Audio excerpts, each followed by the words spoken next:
Hey there, I'm Scott and welcome back to my home and kitchen.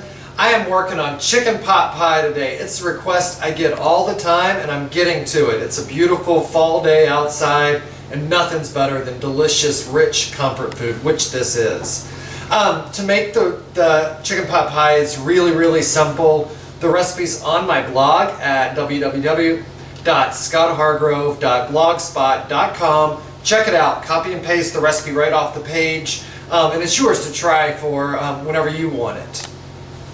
To get started, I have a large saucepan here. I'm going to get that on about a medium-high heat. Let the pot come up to a really nice temperature. Then I'm going to add my 4 tablespoons of butter. Once the butter starts to melt, we're going to proceed with the recipe. The butter is nicely melted now. I'm going to add the 1 medium red onion, the 3 large stalks of celery, and 2 really large carrots. And all of that stuff I chopped up 1/4-inch dice. It's really important that it's small enough that it cooks in the appropriate amount of time, and I find that 1/4-inch works the best for this. So we're going to saute this in the butter, being careful not to over brown it, just to really nicely wilt and soften it, for about 10 to 15 minutes. If it does start to brown, turn down the heat. But I have mine right at about a medium high. So about 10 minutes or so.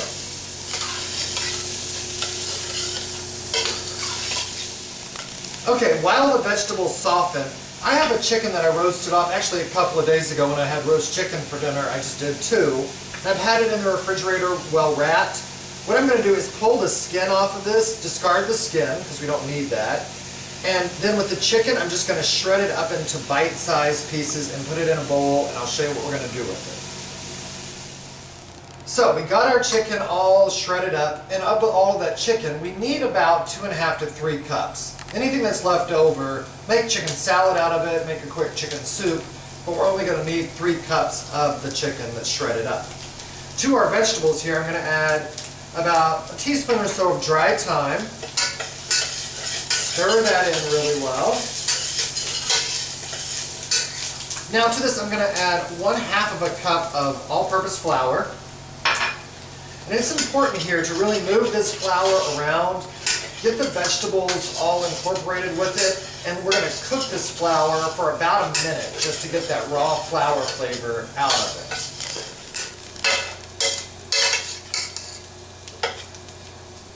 Alright, to this mixture now, we're going to add 1.5 cups of chicken stock. Check out my video on how to make this homemade. It's so much better. And what we want to do is just stir around. What this is going to do is prevent any lumps from happening with our flour. So we're going to stir until all of that gets combined. Your mixture will turn a little bit soupy or milky looking, and that's exactly what you want to have happen. So to this now I'm going to add 1.5 cups of whole milk.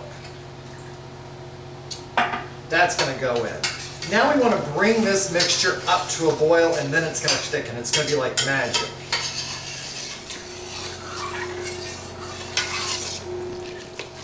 Now it is just coming up to a boil, and notice just how much thicker the mixture has gotten. The minute it starts to boil, you'll see it'll just change dramatically.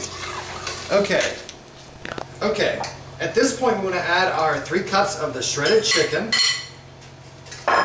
Get that stirred around and well incorporated. And it's going to thicken up even more. Turn down your heat if it starts getting too hot. You don't want to scorch that mixture to the bottom of the pan. Alright, now grab a spoon. You want to taste it. We have not seasoned this with salt and pepper yet. And it definitely needs it. I'm going to add a pretty healthy pinch or 2 of salt and a nice few grinds of black pepper.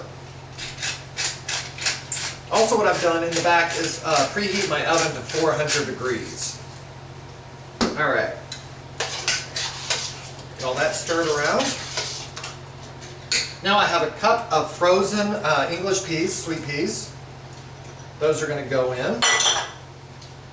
And stir them around, trying not to break them up too much. Okay. Now that is the filling. This could be completely vegetarian if you left out the chicken, added some roasted vegetables, rutabaga, sweet potatoes, whatever you have or want. but that is the inside of our chicken pot pie. So I can turn off the heat.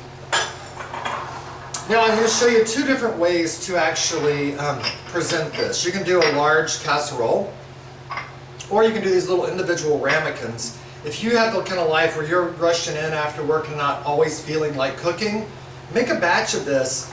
Fill these ramekins with the mixture, put a biscuit on top, wrap them up in foil and freeze them. Then when you're ready for dinner, you pop them out the morning of, you're home from work, you drop it in the oven, about 30 minutes and dinner's ready. For our purposes today, I'm going to do both. So I'm going to do some, and I like this to come up about 2 inches up the side of the pan. So that's going to go in there. As well as I'm going to make a couple of these little ramekins, just so I can stick them in the freezer and have them when I need them. And this is an inexpensive meal to make. You notice there's not a lot of expensive protein in it, just a roasted chicken, which only cost a few dollars at the grocery store. Alright. So easy enough, right? So on these little ramekins, I'm going to put 1 biscuit on top of each.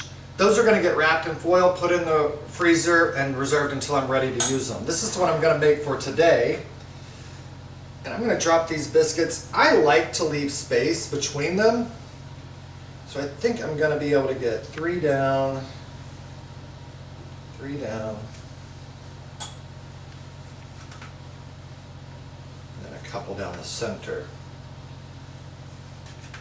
If you wanted to make this with the pie crust underneath it, either make or buy a pie crust. Same with the top. If you don't want to use the biscuit idea, not going to hurt my feelings, make or buy a pie crust to go over the top. Not a sweet pie crust, a savory pie crust. Okay. So this is ready to go in our oven, 30 minutes at 400 degrees. Keep an eye on it. You want to make sure that your biscuits don't over brown. So we'll check back in 30 minutes. Hot out of the oven, delicious chicken pot pie with the Parmesan biscuits on top. You guys, you've got to try this recipe. Really easy to feed a big crowd. You can also do the individual ones I showed you, just to have in your freezer ready to go whenever you want them. And they're so much better for you than the stuff you can buy at the grocery store. Thank you so much for watching the video. Email me. That's why we're doing this today, is from an email request. The email address is chefscotthargrove@gmail.com. I'd love to hear from you guys. Also, check out my blog for the recipe. It's www.scotthargrove.blogspot.com. Thanks so much for watching and for your support. You guys have a great day. Bye.